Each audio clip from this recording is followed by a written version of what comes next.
찬송가 302장입니다. 찬송가 302장.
오늘 말씀 예레미야서 30장입니다.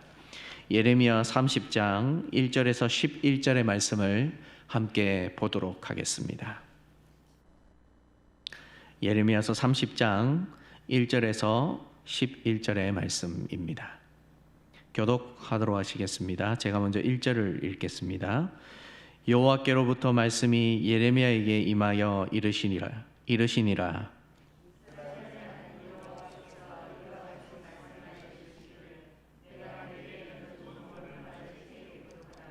여호와의 말씀이라. 보라, 내가 내 백성 이스라엘과 유다의 포로를 돌아가게 할 날이 오리니 내가 그들을 그 조상들에게 준 땅으로 돌아오게 할 것이니 그들이 그 땅을 차지하리라.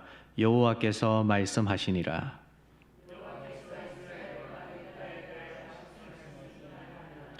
여호와께서 이와 같이 말씀하시되 우리가 무서워 떠는 자의 소리를 들으니 두려움이요 평안함이 아니로다.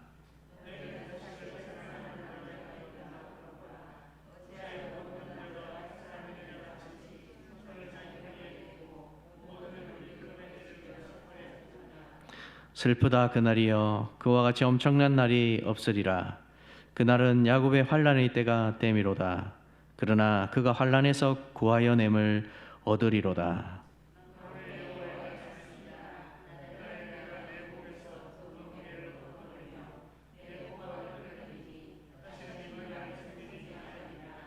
그들은 그들의 하나님 여호와를 섬기며 내가 그들을 위하여 세울 그들의 왕 다윗을 섬기리라.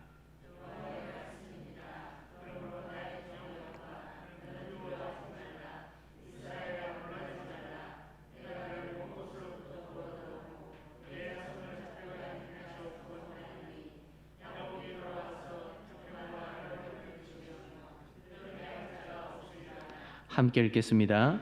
이는 여호와의 말씀이라. 내가 너와 함께 있어 너를 구원할 것이라. 너를 헛되고 그 모든 이방을 내가 멸망시키리라. 그럴지라도 너만은 멸망시키지 아니하리라. 그러나 내가 법에 따라 너를 징계할 것이요 결코 무죄한 자로만 여기지는 아니하리라. 아멘.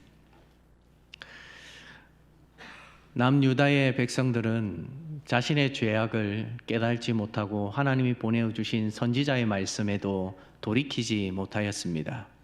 그래서 결국은 70년 동안 포로 생활을 해야만 했습니다. 그 속에 죄악 가운데 젖어 있었기 때문에 그들은 더 이상 그 속에서 자신의 모습을 제대로 볼 수 없었고, 그래서 하나님은 70년이라는 세월을 통하여서 자신의 모습들이 얼마나 잘못되었었는지, 어떤 일을 하나님 앞에서 행하며 살아가게 되었는지를 하나하나 볼 수 있는 시간들을 주셨습니다. 그래서 하나님은 그 백성들이 하나님 앞에 깨닫고 돌아오기를 원하셨고, 그러한 과정을 하나님은 계속해서 간섭하여 주심을 통해 이 백성이 살아 돌아올 수 있도록 은혜를 베풀어 주셨습니다. 요즘 날씨가 참 덥지 않습니까? 그래서 사람들은 참 많은 곳에 물놀이를 하러 갑니다. 예전과는 다르게 또 대형 이렇게 물놀이 동산, 워터파크라고 하죠. 그런 곳들이 많이 생겨서 사람들이 그곳에 갑니다. 저도 아이들을 데리고 몇 번 가본 적이 있는데, 그곳에 가면 입장하는 순간부터 소독약 냄새가 코를 찌릅니다. 사실은 그 물을 매일처럼 새로운 물로 교체하는 것이 아니라 거기에 약품을 타서 소독시키고 정화시키는 거죠. 그리고 자신들이 장치를 잘 해두어서 필터를 통해서 정화 시스템으로 그 물을 계속해서 돌리는 것입니다. 그래서 그것에 가면 처음엔 조금 그 소독약 냄새 때문에 찝찝함이 있습니다. 근데 그 속에 들어가서 또 즐기다 보면 그 사실을 잊어버리게 되죠. 그리고 그 물들을 심지어는 먹게 되기도 합니다. 죄악도 이와 마찬가지입니다.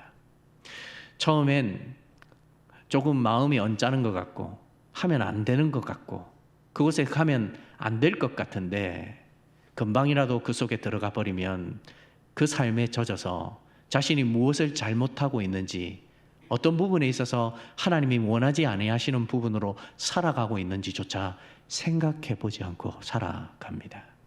그래서 남유다의 백성들은 하나님의 말씀을 통해서도 더 이상 돌이킬 수가 없었습니다.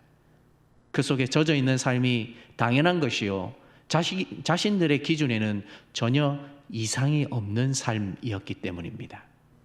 하나님은 선지자들을 보내주셔서 이들을 돌이키시려고 많은 말씀을 주셨고, 오늘 말씀에는 책까지 기록하여 그들에게 전하라고 말씀하지만, 좀처럼 이 유다의 백성들은 자신의 죄악된 모습을 깨달지 못하게 됩니다. 사랑하는 여러분, 오늘 말씀 가운데 7절과 10절에 야곱이라는 표현이 등장합니다. 이 야곱, 여러분 잘 알고 계시지 않습니까? 장자권을 속여서 빼앗아 바단 아람으로 살기 위해 형을 피해 갔던 아들이었습니다. 근데 그곳이 평안하고 살기 좋은 곳이었습니까? 아니요. 그것은 고생의 길이요, 자신이 죽을 수도 있는 길이었습니다. 그래서 하나님은 야곱에게 간섭하여 주셔서 자신은 살겠다고 도망가는 그 길, 그러나 하나님의 눈에는 죽음의 길이요, 심판의 길이요, 환난의 길이었지만 그 속에서 견뎌내어 다시 돌아올 수 있는 은혜를 베풀어 주셨습니다. 우리가 잘 알고 있는 룻기서가 성경의 사사기 뒤에 기록되어져 있습니다. 엘리멜렉, 나옴이라는 두 부부가 아들 말론과 기럐을 데리고 모압 땅으로 기근을 피하여 도망갑니다. 그런데 그 길이 어떤 길이었습니까? 살 수 있고 배부를 수 있는 길이었습니까? 아니요. 그곳에 가서 결국 그 집에 있는 남자들은 모조리 죽을 수밖에 없는 처참한 가운데 놓여지게 됩니다. 그래서 이 룻기서를 통해 하나님은 무엇을 우리에게 말씀해 주십니까? 바로 희망이 없고 회복할 수 없는 한 가정을 하나님은 다시 회복시켜 주시는 역사를 통해 바로 희망이 없고 또 아무런 소망이 없는 이스라엘 백성들을 다시 돌이키게 해 주시겠다는 약속의 말씀이 숨겨져 있습니다. 오늘 본문의 말씀은 바로 그러한 맥락 속에 있습니다. 우리의 눈에는 가능성이 없고 우리의 생각에는 아무것도 아닌 것 같지만 하나님은 이 백성들을 다시금 깨달아 알아올 수 있도록 만들어 주시겠다는 것입니다. 다시 살리시기 위해 하나님이 하시는 작업이 무엇입니까? 그냥 무조건 덮어놓고 내가 너희를 안다, 내가 너희를 사랑한다 라고 말씀하십니까? 아닙니다. 하나님은 그들이 얼마나 잘못된 길에 서 있었는지를 하나하나 그 70년의 세월 동안 기억하고 마음에 새겨서 다시금 하나님의 법에서 떠나 살지 않기를 원하신 것입니다. 그래서 하나님은 기한을 정해 주셨고 기한이 차면 너희를 다시 회복할 것인데 사실은 나라가 망하고 모든 것이 없어져야만 했음에도 불구하고 하나님은 그 남은 자들을 다시 예루살렘으로 돌아올 수 있도록 만들어 주신다는 약속이 오늘 말씀 속에 숨겨져 있습니다. 근데 오늘 말씀을 보면 사실은 우리의 신앙으로 보면 이렇게 생각되어질 수 있지 않겠습니까? 하나님은 그냥 좀 빨리 넘어가 주시고 덮어 주시고 해결해 주시면 좀 편했을 건데 왜 하나님은 이토록 이렇게 하시는가? 그래서 오늘 살아가는 신앙인들조차도 문제가 있음에도 불구하고 하나님께서 이건 넘어가 주시겠지, 가려 주시겠지 이렇게 생각하고 살아가는 성도들이 꽤 많이 계신 것 같습니다. 오늘 본문의 말씀을 통해 보십시오. 하나님이 넘어가십니까? 아니요. 하나님이 그들에게 고통을 더하여 주시고 또 때로는 채찍질 하셔서라도 그들이 반드시 알고 깨달아야 할 것들을 알려주신다는 사실을 오늘 말씀을 통해 우리에게 소개해 주고 있습니다. 그러므로 사랑하는 여러분, 하나님 앞에 자신을 돌아보는 것, 내가 하나님 앞에 어떻게 살아가고 있는지를 생각해 보는 것은 우리의 신앙을 지켜내는 데에 참으로 중요합니다. 요즘 같은 세상에 더더욱이 교회가 하나님의 은혜를 가운데 그리고 하나님의 영광을 가리우지 않기 위해서는 저와 여러분들이 그러한 마음을 가지고 살아가야 되지 않겠습니까? 오늘 이 새벽에 하나님께 물어 여러분의 마음을 씻어내는 하루가 되기를 주님의 이름으로 소망드립니다.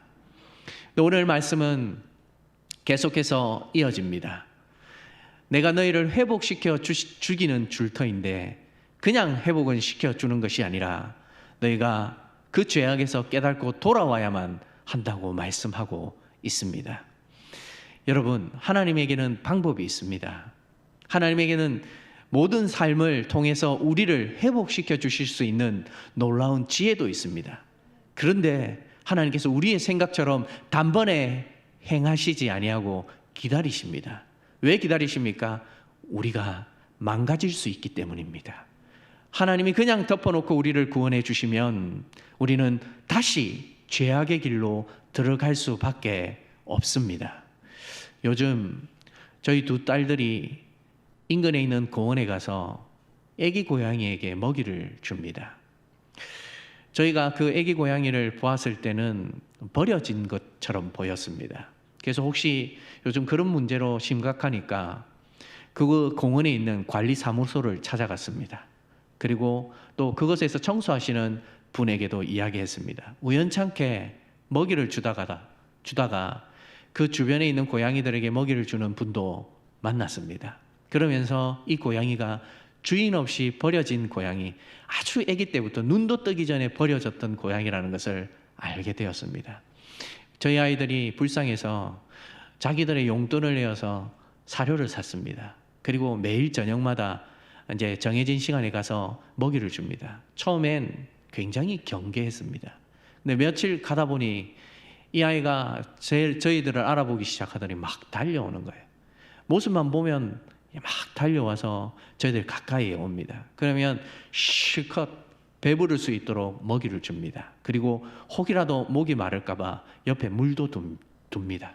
그래서 이 아이를 계속 사랑으로 기릅니다.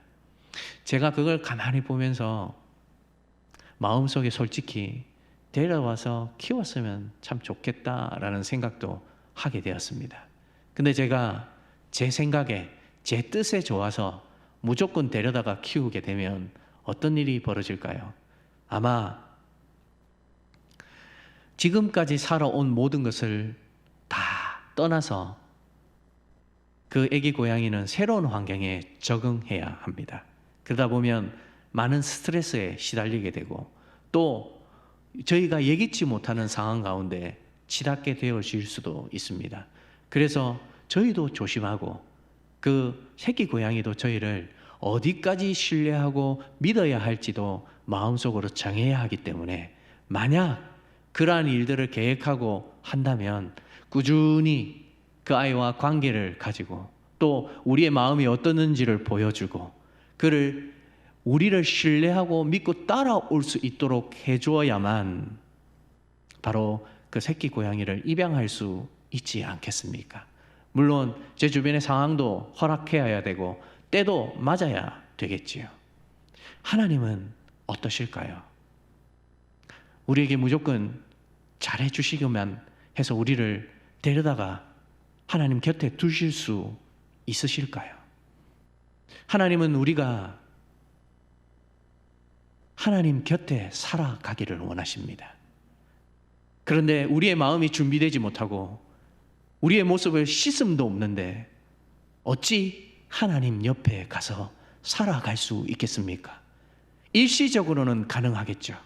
그러나 하나님 곁에 둔다면 어쩌면 깨달지 못하는 사람은 금방이라도 마음이 답답해서 그 자리를 박차고 떠날 수 있습니다. 마치 좋은 아버지 밑에 탕자가 갑갑함을 느끼고 그 아버지를 떠났던 것처럼 우리도 그 모습처럼 살아갈 수 있습니다. 그래서 하나님은 우리에게 오늘의 말씀을 통해 말씀해 주십니다. 11절을 다시 한번 같이 읽겠습니다. 11절입니다. 시작. 이는 여호와의 말씀이라. 내가 너와 함께 있어 너를 구원할 것이라. 너를 흩었던 그 모든 이방을 내가 멸망시키리라. 그럴지라도 너만은 멸망시키지 아니하리라. 그러나 내가 법에 따라 너를 징계할 것이요 결코 무죄한 자로만 여기지는 아니하리라. 이것이 하나님의 사랑입니다. 내가 내 법에 따라 하겠다는 것입니다. 내가 너희를 그냥 좋다고 안아준다면 너희가 더 망가질 수 있으니 너희를 내 법에 따라 대해 주시겠다는 것입니다. 왜입니까? 그것이 우리에게 가장 좋은 방편이기 때문입니다. 말씀을 정리하겠습니다. 최근에 교회가 세상으로부터 많은 비난을 받습니다. 왜입니까? 하나님의 법을 따르지 않기 때문입니다. 어찌 자기의 소견대로 행동하면서 하나님의 법을 따른다고 말할 수 있습니까? 하나님의 법을 따르는 사람은 무례하지 않습니다. 함부로 행함이 없습니다. 사람들에게 조심합니다. 마음을 써서 하나님 앞에 기도하고 마음으로 하나님의 말씀을 받고 하나님의 은혜를 누리기 위해 자신을 쳐서 복종하고 자기의 더러운 마음을 씻어내는 것이야말로 하나님의 법을 따르는 사람, 하나님을 믿는 사람이라고 이야기할 수 있지 않겠습니까? 오늘 이 새벽에 저와 여러분들이 기도해야 할 것이 무엇입니까? 하나님은 우리에게 무조건 잘해주시는 분이 아니라 우리가 어찌 살아가야 할지를 깨달아 알아가게 하시는 하나님이십니다. 그러므로 오늘 이 새벽에 여러분들이 기도할 때에 깨달으십시오. 하나님의 법을 깨닫고 하나님의 방법을 깨달아 여러분의 삶에 하나님이 간섭하실 수 있는 기회가 많아지기를 소원드립니다. 이것이야말로 우리가 살아갈 수 있는 길이고 우리가 하나님께 은혜를 받을 수 있는 길입니다. 오늘 이 새벽에 저와 여러분들이 그러한 깨달음을 가득 안고 그 마음으로 매일을 살아서 하나님께 더 가까이 갈 수 있는 성도들이 되기를 주님의 이름으로 소원드립니다. 오늘 새벽에 10의 1조와 감사의 헌금을 주님 앞에 드렸습니다. 나중에 함께 기도하겠습니다. 오늘 이 시간 우리 말씀을 두고 잠깐 기도하기를 바라는데요. 하나님이 주시는 깨달음 없이는 하나님이 주시는 은혜를 제대로 누릴 수 없습니다. 하나님, 오늘 이 시간 저희가 기도하오니 하나님께서 함께하여 주셔서 내 마음에 씻음도 있게 하여 주시고 깨달음도 있게 하여 주셔서 하나님의 법에서 떠나지 아니하는 사람이 되어지게 해 주시옵소라고 이 시간 먼저 하나님 앞에 통성으로 기도하며 나아가도록 하겠습니다. 기도하시겠습니다. 사랑하는 주님, 참 저희는 부족합니다. 우리의 상황을 또 우리의 모습을 보면 우린 너무 자격 없는 사람임을 고백합니다. 하나님께서 주셔서 하나님의 은혜 가운데 살아갈 수밖에 없음에도 불구하고 우리는 금방 교만하여지며 금방 하나님의 법을 기억지 아니하는 사람이 됩니다. 하나님, 오늘 이 새벽에 말씀하여 주시고 하나님의 은혜 가운데 서게 하여 주셔서 우리가 마땅히 무엇을 어떻게 살아가야 할지를 이 새벽 시간 성령의 음성을 듣는 시간으로 채워 주시옵소서. 하나님의 마음을 닮아갈 수 있도록 우리의 마음을 준비시켜 주시고 이스라엘 백성들과 같이 완악한 마음으로 우리의 삶을 허비하지 아니하도록 도와 주시옵소서. 사랑하는 주님, 우린 늘 부족하고 연약하지만 이 말씀대로 살아갈 수 있는 성도들이 되게 하여 주셔서 우리의 마음에 하나님이 기뻐하시고 또 하나님이 함께 하시는 증거들이 나타날 수 있도록 오늘 이 시간 간섭하여 주시옵소서. 하나님, 우리가 참으로 하나님을 사랑합니다. 우리의 입술에서 나오는 고백과 우리의 마음의 고백이 거짓이 되지 아니하도록 도와 주시옵소서. 유다의 백성들처럼 하나님을 모르는 채 살아가지 아니하도록 도와 주셔서 우리가 날마다 우리의 마음을 씻어내며 하나님의 음성을 듣고 살아갈 수 있는 성도들이 되게 하여 주시옵소서.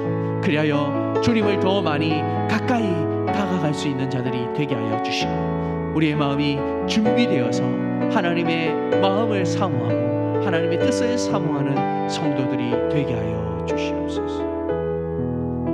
계속해서 우리 코비드 사태를 위해 기도하시겠습니다. 요즘 최근에 들어서 수도권이 참으로 힘들어지는 상황 가운데 있습니다. 특별히 교회가 그 논란의 진원지가 되어가고 있습니다. 하나님, 도와주셔서 이 사태가 조속히 해결되어지게 하여 주시고 하나님의 은혜 가운데 살아갈 수 있는 땅이 되게 해 주시옵소라고 우리 주여 한번 외치고 통성으로 기도하겠습니다. 주여, 아버지, 하나님, 이 사태가 이렇게까지 되어지기라는 상상도 못하였습니다. 그러나 하나님, 오늘 이 새벽에 우리가 기도합니다. 우리를 용서하여 주시고 이 사태를 어떻게 수습해야 할지를 우리에게 깨닫게 하는 마음을 얻게 하여 주셔서 하나님, 이 은혜 속에 내버려 두지 마시고 하나님의 은혜 가운데 석 있게 하여 주시옵소서. 코비드 사태가 속히 깨끗하고 완전하게 종식되어질 수 있도록 하나님, 그리하여 우리의 마음에 무거운 짐으로 남아있는 것이 아니라 하나님이 주시는 은혜 가운데 살아갈 수 있는 하루가 또 되게 하여 주시옵소서. 특별히 해외에서 입국하는 관리분들이 잘 관리되고 있음을 감사합니다. 그러나 여전히 수도권에서 이러한 코비드가 확산되고 있는 조짐이 있사오니 주님, 인도하여 주셔서 하나님, 이 사태가 저희를 통하여서 더 많이 퍼져나가지 아니하도록 인도하여 주시옵소서.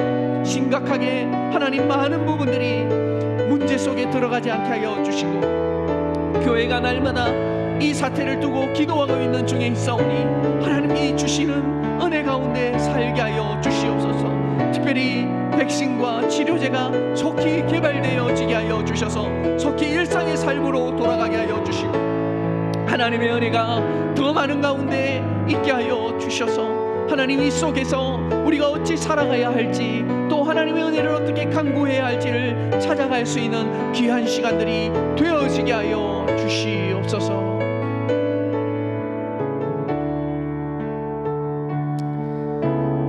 두 번째로 한국교회를 위해 기도해 주시기 바랍니다.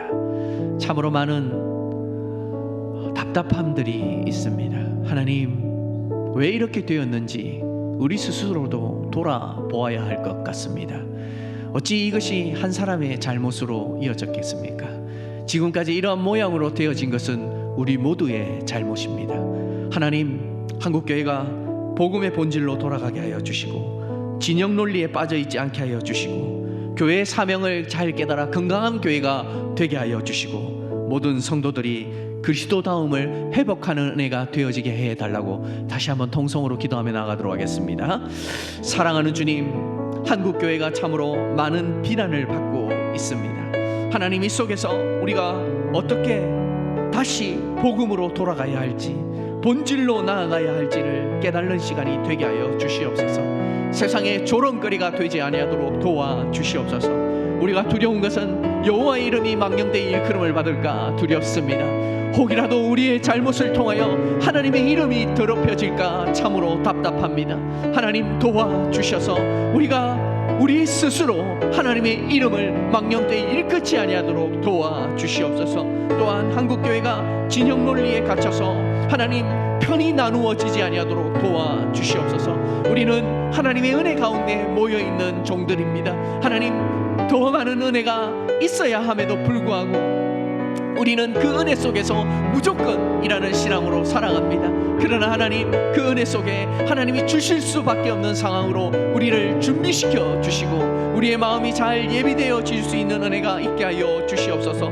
특별히 교회의 사명을 잘 깨닫게 하여 주셔서 하나님, 성경적인 신앙, 건강한 교회로의 회복이 이루어질 수 있도록 인도하여 주시옵소서. 이것이 한 사람의 잘못이 아니라 우리 모두의 책임임을 고백합니다. 하나님, 용서하여 주시옵소서. 건강한 교회로 살아갈 수 있도록 인도하여 주시옵소서. 모든 성도들이 이럴 때일수록 더 그리스도인다운 삶을 회복하게 하여 주시고, 세상으로부터 칭송받는 성도가 되어질 수 있도록 자신을 돌아볼 수 있는 귀한 기회가 되어지게 하여 주시옵소서. 마음을 다하여 하나님을 간구합니다. 하나님, 이 은혜의 때가 되게 하여 주시고, 하나님의 도움 없이는 아무것도 할 수 없다는 것을 깨닫게 하여 주셔서 온 교회가 하나님 앞에 마음을 두고 기도할 수 있는 시간들이 되게 하여 주시옵소서. 우리 마지막으로 기타의 기도 제목을 가지고 기도하겠습니다.